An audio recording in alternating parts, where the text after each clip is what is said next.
So it started about last week. Last week we had officers that they were already off work. They were actually on personal leave. Reported that they contracted COVID-19. Then later in the week, Department of Correction recruits assigned to the Mangilao Adult Corrections Facility perimeter duties reported they had been in contact with a COVID-19 positive patient.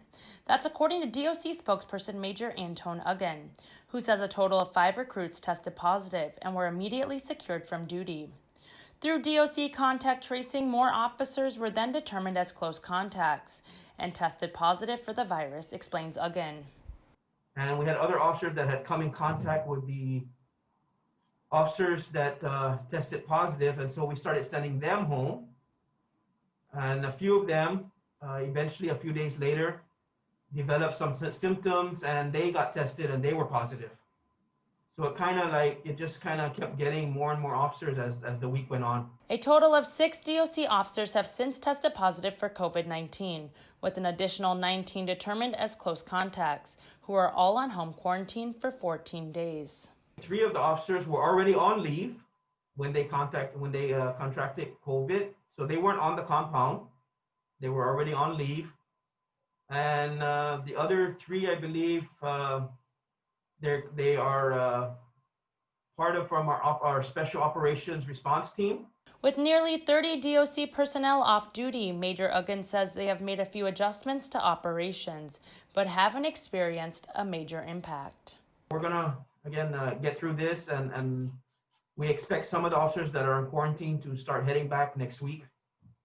So we're pretty much got this handled and for now. While DOC waits for remaining test results to return, he says they are monitoring the inmate and detainee population, which to date is COVID-free.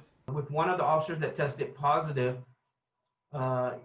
he was at a housing unit, and so we tested all the 20 inmates that were housed there, and the 10 officers that were around in close contact with this officer that it tested positive.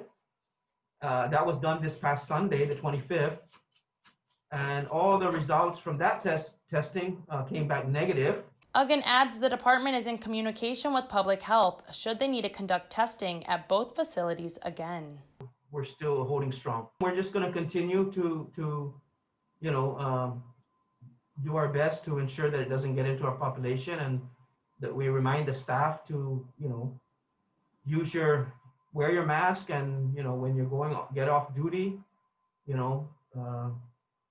please, best as possible, refrain from going out in the community and possibly catching this thing.